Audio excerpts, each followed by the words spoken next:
Eh bien, bonjour à tous. On se retrouve aujourd'hui pour une vidéo à nouveau devant mon PC où je vais vous montrer l'évolution. Cette fois-ci, j'ai fonctionné différemment. Je vous ai proposé en premier un genre de diaporama, un genre de time-lapse où on voit l'évolution de la mini Ferrari. On peut l'appeler comme ça parce que c'est un hommage aux Ferrari de la belle époque, de l'époque romantique des années 50, les 166 F2, 500 F2. Et j'ai voulu ici, comme à chaque fois, vous faire le détail explicatif, photo par photo, pour que vous compreniez, si vous êtes motivé, si vous voulez vous lancer, comment on arrive à faire de telles choses. Mais surtout, ça permet de voir aussi que c'est possible, parce que bien souvent, on m'a dit, oui, mais tu arrives avec tes images comme ça, tes photos, tes vidéos finies, on n'est même pas sûr que c'est toi qui as fait tout ça. Eh bien, on peut voir ici que en arrière-plan, ben forcément, c'est toujours le même décor, hein, vous verrez par après. Et je pense que cette première voiture que j'ai fabriquée, parce que c'était la toute première création, en fait, j'avais déjà restauré quelques anciennes Fiat, j'avais déjà fait quelques modifications en cabriolet, mais j'étais très très jeune. Ici, ce projet date d'il y a très longtemps. Il y aura bientôt 20 ans, hein, la voiture que vous voyez maintenant. Et j'étais très jeune à ce moment-là quand je me suis lancé. Et en fait, j'ai voulu faire cette voiture-là parce que c'était le rêve de tout enfant d'avoir un karting, tout comme une borne arcade dans sa chambre ou un lit en forme de voiture. Et donc je me suis dit, voilà, n'ayant pas eu des parents fortunés, mais plutôt des parents résultant de l'immigration italienne, ben, ils avaient d'autres préoccupations que de m'acheter ce genre de choses, notamment donner à manger. Donc je me suis dit, ben voilà, j'ai envie, je veux essayer. J'ai restauré quelques voitures. Je m'en suis pas trop mal sorti, malgré le fait que j'étais très jeune, hein, donc j'avais 15 16 ans. Alors j'ai voulu construire, j'en avais marre de découper de la rouille, de souder, etc. sur des parties abîmées. J'ai voulu partir sur une base saine, donc faire un châssis, une voiture, etc. Et surtout, arriver à réaliser mon second rêve, qui était devenir constructeur, et qui était de faire une vraie voiture. Donc celle-ci, en fait, c'était l'essai. Cette voiture-ci, en fait, devait permettre de voir si j'étais capable d'y arriver. Donc ici, je ne pouvais pas trop investir, et à tout moment, je devais pouvoir renoncer et tout jeter, dans la mesure où je n'aurais pas été capable de poursuivre un tel objectif. Ça a été aussi la voiture, on la voit ici, tiens, après peinture. Je mets un peu les photos dans l'autre sens. D'habitude, je commence par l'évolution. Ici, je commence par la fin. Ça a été aussi la voiture de toutes les critiques. Parce que avec cette voiture-là, je me suis fait descendre convenablement. On m'a dit que ce n'était pas possible, que c'était pas moi, que j'étais un minable, que pour faire une réalisation pareille, il fallait pas mal toucher sa bille en mécanique, etc. Ben non, c'est faux. Non, non, non. Vous pouvez faire ça sans être capable de rien, comme moi, puisque j'étais absolument capable. J'avais même pas de garage. Oui, c'est le box où je rentre mon véhicule le soir. J'ai pas d'outils, puisque sur une photo d'ailleurs on les voit, à part un poste à souder, deux, trois marteaux, deux, trois pinces-grippes, deux, trois serre-joints, quelques tournevis. Enfin, j'ai rien du tout, quoi. Une disqueuse. Donc on n'a pas besoin d'outils non plus. La seule chose dont on a besoin, c'est de la volonté et de la persévérance. Il faut s'y tenir. Ça, on en a besoin. Et pourquoi ai-je été si vite? Ça aussi, on m'a critiqué, c'est pas possible, 1 an et demi, 2 ans pour faire ça. Mais parce que j'avais déjà réfléchi à tout. Je savais déjà où j'allais. Donc c'est normal que quand je me suis lancé, ben, ça a été relativement vite. Puisque les plans étaient dans ma tête, en fait. Ici, le siège magnifique hein, qui partait d'un siège de karting qui a été complètement modifié. On voit même l'échappement sur le côté. Vous verrez plus tard à quoi ça ressemble et comment ça a été fait surtout. Mais ce qui est fou, voilà, avec cette voiture-là, c'est que ben, les gens ne comprennent pas. Vous savez, la génération actuelle, des gens qui sont sur leur console de jeu, sur leur téléphone, ne peuvent pas imaginer qu'en partant de rien, avec un garage vide, on peut arriver à faire des choses comme ça. Ça paraît inconcevable, puisque c'est des choses qu'on oublie. Je vais dire, combien de fois j'ai parlé, avant même d'avoir une chaîne YouTube, avant même de pouvoir montrer ça sur un forum ou autre, à des jeunes. Je leur ai dit, écoutez, j'ai fait ci, j'ai fait ça directement sur le smartphone. Ouais, je vais regarder si c'est vrai et tout ça. Mais il faut savoir une chose, les amis, c'est qu'avant l'an 2000, il y a eu un monde, hein, il y a eu une vie.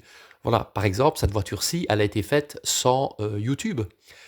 Elle a été faite à une période où il n'y avait même pas Messenger et pas Facebook. Je parlais avec MSN. Donc, j'ai été un des premiers à avoir Facebook, qui était encore en anglais. À l'époque, il y avait des forums. Et je me rappelle la toute première fois que j'ai posté la vidéo du reportage de cette voiture que vous verrez plus loin sur ma chaîne, de la chaîne RTL TVI, la chaîne belge. Eh bien, ça a fait 1700 vues, je crois. Mais voilà, j'étais dans les référencements numéro 1, etc. Donc en 2008, c'était le tout début de YouTube. Et voilà, j'avais lancé ma première chaîne, ma première vidéo que j'ai directement arrêtée après quelques mois, tant il y avait des critiques. Mais ce qui est fou, que les critiques venaient souvent du même endroit, hein. Les forums auto, par exemple, où j'ai été banni. Sur forum auto, ça a été assez marrant. Tiens, vous savez ce qu'ils ont fait? Eh bien, ils m'ont dirigé vers la page des Télétubies.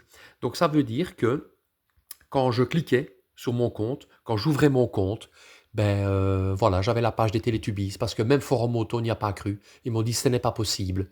D'autres, par contre, c'était l'inverse. Ils m'ont dit tu as mis trop de temps. Pour faire une voiture comme ça, il ne faut même pas une journée. Tu prends un grand baril de fer, tu le coupes devant et derrière, tu mets les roues et c'est fini. Ben oui, c'est fini. En effet, quand on pense qu'ici, il faut de la mécanique, de l'électricité, un peu d'électronique aussi, de la carrosserie, de la tôlerie, de la peinture, et beaucoup de réflexion, je ne pense pas qu'on sache faire ça en une journée. Même une personne professionnelle va faire ça, mais en quelques mois. Je veux dire, moi à l'époque, je ne l'étais pas. Il faut savoir aussi que on m'a souvent dit que toutes mes voitures, parce que forcément après il y en a eu d'autres, mais c'est pas moi qui les avais fabriquées. Mais ça c'est assez marrant aussi, parce que vous savez, pour faire des choses pareilles, il faut trouver les gens capables. Et les gens capables, c'est quand même assez rare. Je ne veux pas dire ici que je suis plus capable qu'un autre. Je veux dire que pour trouver des gens capables de faire ça, on est vite à 100, 150 euros de l'heure. Donc, des projets pareils qui prennent un millier d'heures, voire 2000 heures pour les voitures que j'ai fait après, suffit de faire vos calculs, avec les pièces, etc., on arrive vite à 100 000. Donc, vous croyez vraiment que pour fabriquer 5-6 voitures, j'ai investi 600 000 euros? Ben non, jamais. Ici, c'était un rêve. C'était un rêve d'enfant, de voir si j'étais capable de faire une voiture, de voir où je pouvais aller en réalisation. Et ben, j'ai fait ça, comme je dis souvent, avec l'argent des cigarettes. C'est-à-dire que c'est pas que j'ai vidé mon compte en banque, mais une fois 100 euros, une fois 50 euros, et encore. Et encore. Des fois, j'avais pas d'argent, je devais attendre un peu. Et voilà, une fois que j'avais récolté un peu d'économie, ben, je pouvais avancer. Je vais bientôt vous montrer tout le détail de la voiture. Mais voilà, je trouve que c'est choquant de se faire critiquer, voilà, surtout sur le site kitcar.fr. Là, je me suis fait royalement massacrer. Mais un jour, je ferai une vidéo avec tous les commentaires de ce qu'on a dit sur moi. T'es un schizophrène, t'es un mythomane, t'as rien fait, c'est pas possible. Alors que sur le temps que eux ont rêvé et sont restés sur leur écran, mais ils sont toujours là d'ailleurs, des fois je vais jeter un coup d'œil, c'est toujours les mêmes membres, ben moi j'ai réalisé 6 voitures. Donc bien souvent, réaliser une voiture, c'est le rêve d'une vie entière pour une personne, pour déjà un mécanicien, un tôlier. Moi je dois préciser ici qu'à l'époque j'étais vendeur de télé, j'avais jamais mis une vis au mur, je savais même pas ce que c'était qu'une roue ou un volant. Donc moi je m'étais amusé à restaurer des vieilles Fiat avec les moyens du bord. Donc c'est-à-dire en mettant un peu de mastic, en soudant, en meulant, j'avais pas d'expérience là-dedans. Et j'en ai toujours pas d'ailleurs. Parfois, certains amis me disent: oh, tu pourrais réparer ma voiture, tu as fait des fabrications. Ben non, je ne suis pas capable. C'est pas mon boulot. Moi, je suis constructeur, créateur. Je ne suis pas réparateur de tôle. Je ne suis pas mécanicien, tôlier. Je ne sais pas faire ce genre de choses. Et voilà, donc sur ce genre de site comme kitcar.fr qui m'ont démoli convenablement, bien là-bas, il n'y a que des rêveurs. Et les rêveurs, qu'est-ce qu'ils font? Ben, ils rêvent. Et ils passent leur temps sur le PC au lieu d'être dans le garage et ils vous massacrent. Je me rappelle encore l'administrateur de ce forum, lorsque je lui avais montré ma voiture orange, qui est quand même une merveille, même si on n'aime pas les Lamborghini, etc. Mais bon, c'est quand même une réussite incroyable, m'avait directement dit oh, c'est pas ma cam, mais ça va, elle est pas trop mal. C'est pas ma cam. Mais de quel droit Quand on est administrateur d'un site, on doit tout accepter et tout aimer. Sinon, on fait autre chose comme passion. Déjà, il prenait parti parce que sur ce genre de site, on est fan des AC Cobra, des Lotus 7, des Porsche 356. En fait, il y a énormément de personnes qui fabriquent des répliques. Et vous savez pourquoi?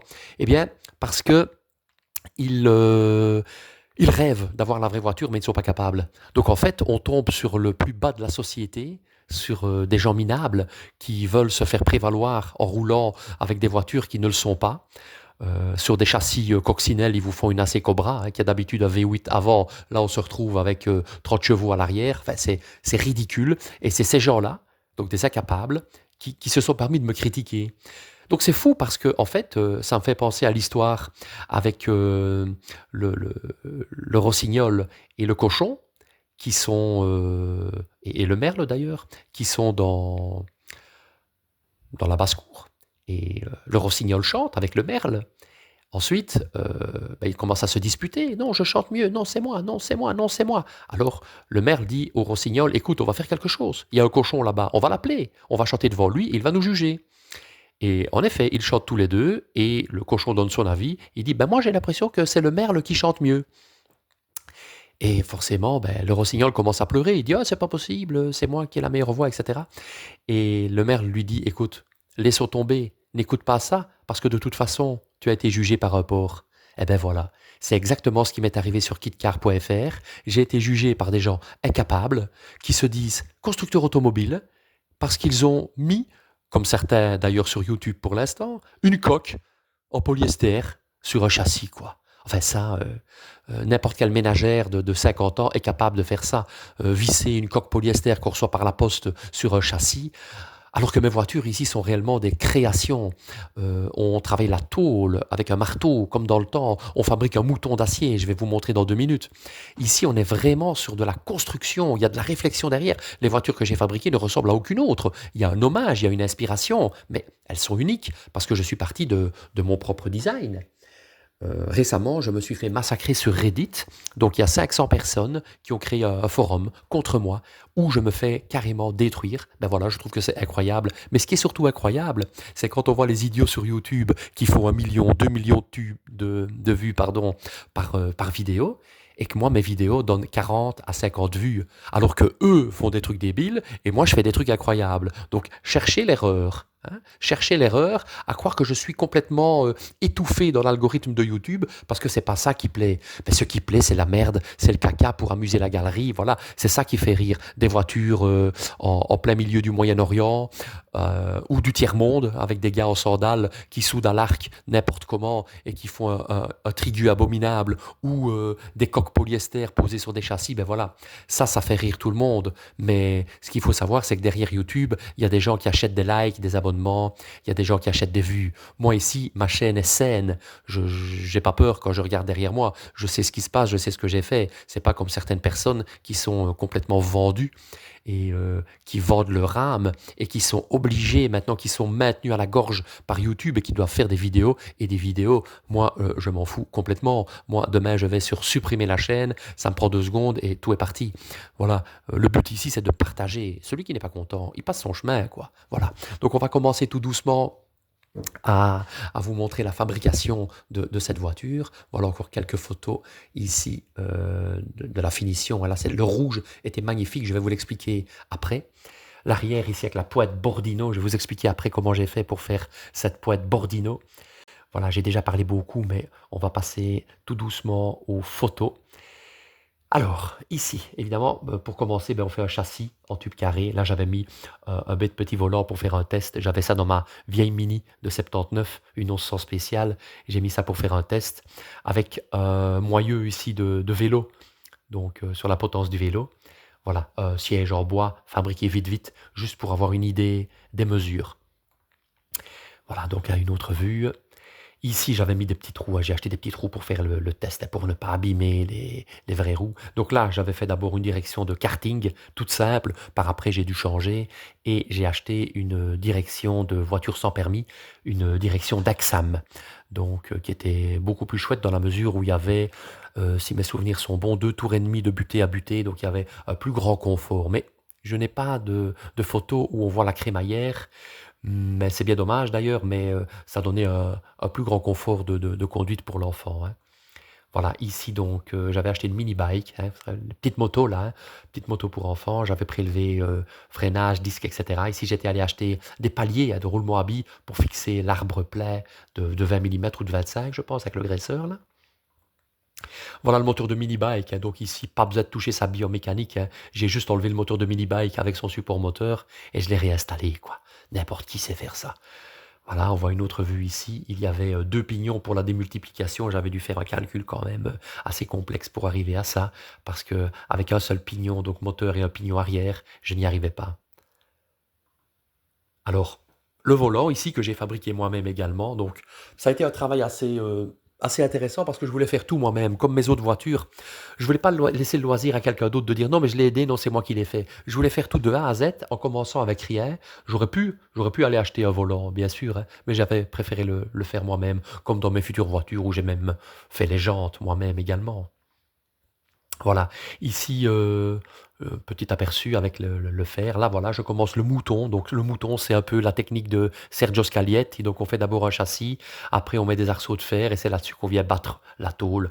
Théoriquement, on frappait la tôle sur une toile de jute, hein, sur un 50 toile de jute. Ici, on voit ma Fiat 500, une R, on la reconnaît à la jante. De l'autre côté, j'avais une Fiat 600, je vous montrerai bientôt. La toute première chose que j'ai fabriquée, c'était une Fiat 600 cabriolet, une jolie. Je vous montrerai ça dans une autre vidéo. Voilà, donc ici, on peut avoir un aperçu de ce que ça donne, hein. Alors voilà, avec voilà, le double palier ici avec le pignon. Voilà, toujours les fusées ici. Alors là, j'ai mis le siège de kart. J'ai acheté les jantes ici qui étaient des jantes de remorque avec des pneus très fins. Ça allait mieux avec le style années 50 de la voiture. J'ai fabriqué les pédales ici pour pouvoir actionner frein et accélérateur, puisque théoriquement sur la moto, c'était une poignée. Ici l'échappement, parce que ce genre de voiture a un échappement latéral, donc il ne fallait pas non plus que l'enfant se brûle. Donc j'ai fait un faux échappement, on va dire, hein, pour que ça donne l'illusion de, d'avoir un moteur à l'avant, alors que le moteur était derrière. Donc le réel échappement est là, et j'ai mis un faux tube qui vient jusque devant. Voilà, donc ici je commence à mettre les tôles du plancher. Voilà, ici on voit la fausse prise, quoi, hein. Voilà, ici avec les tôles. Donc la technique est toujours la même, hein, j'ai déjà expliqué plein de fois. Donc des cartons, je découpe, je mets ça sur une tôle de 0,6 dixième ou 0,8, ça dépend ce que je trouve. Parce que quand je commande des tôles, ben, bien souvent, il faut les commander par 10, donc on ne trouve pas toujours ce qu'on veut. Une fois que j'ai découpé, ben, je soude la tôle par point. Ici, j'ai l'honnêteté de vous montrer la voiture brute. Vous verrez plus tard, elle est même un peu oxydée. Ne croyez pas à tous les gens qui vous montrent des voitures magnifiques sans soudure où on a l'impression que ce n'est qu'une tôle. C'est tout simplement parce que eux ont triché, hein. Ils ont poli la voiture avant de vous faire les photos. Moi ici, je préfère faire les photos brutes. Ici, des simples ouïes comme on achète dans n'importe quel magasin de bricolage. On voit ici la colonne de direction. J'avais dû mettre un petit cardan pour pouvoir rattraper l'angle. Voilà, ici le capot, donc toujours la même technique, hein. On fait d'abord un châssis en acier et autour, on met la tôle qu'on soude par point. Là, ça commence à avancer. Vous voyez l'oxydation, j'aurais pu tout poncer avant de faire la photo, mais voilà, c'est malhonnête. Voilà, ça commence à ressembler tout doucement à une voiture. Ici, j'ai fait la calandre, pas très simple, hein. Une tôle très fine, des petites soudures par point. Après, je la redresse, mais voilà, là, c'est brut, encore une fois. Ici, j'ai fait la pointe Bordino, donc toujours le même principe, on prend des tôles, on les soude par point, on meule tout, et après on met une fine couche de mastic. Vous voyez, la voiture est totalement oxydée, là, vous direz qu'elle a rouillé. Voilà, ici vous avez l'idée de ce que ça donne, hein. Voilà.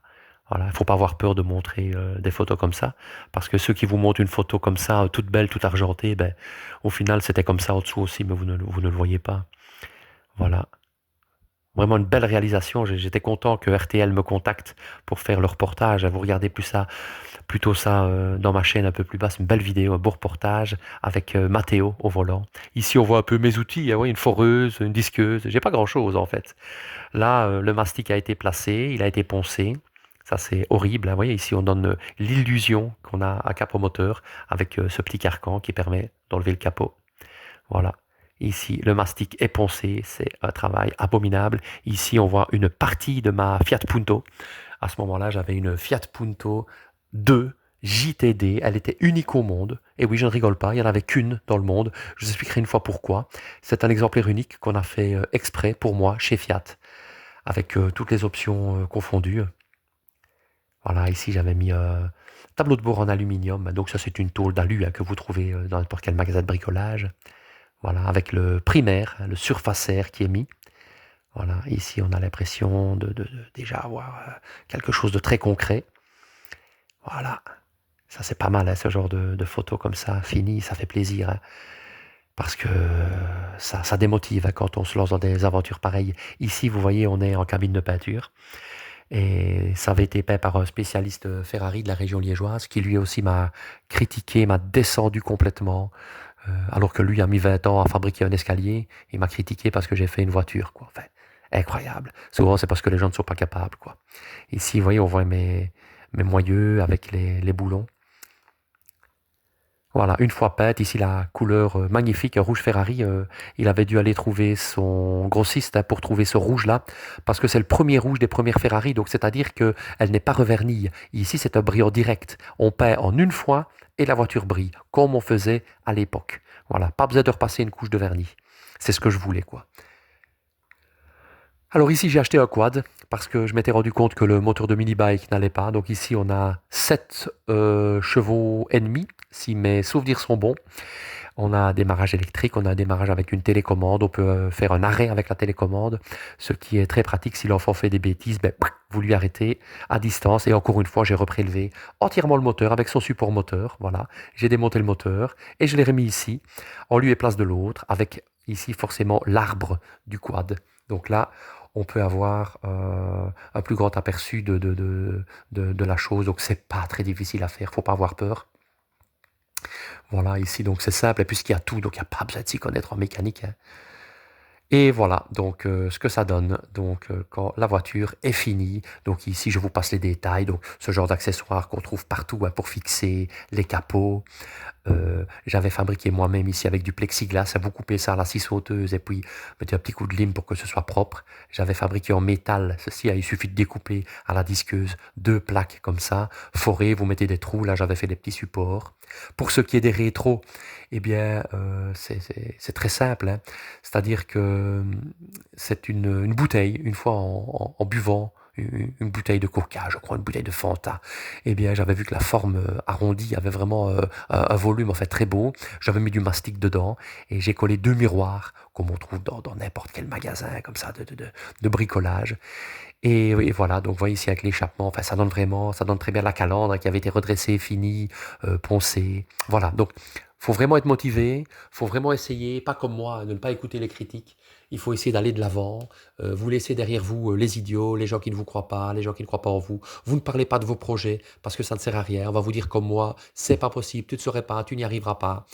Et pourtant, voilà, en 10 ans, j'ai fabriqué 10 voitures et en plus qui peuvent rouler sur la route, qui ont été vendues, qui sont immatriculées. Voilà, chose que peu de gens ont fait. Voilà, j'espère que ça vous a plu. J'ai été un peu long, mais je crois qu'il faut faire ce genre de vidéo pour remettre un peu l'église au centre du village parce que sur YouTube, on voit un peu tout et n'importe quoi. Eh bien, voilà. Passez une bonne journée et meilleurs vœux à tous.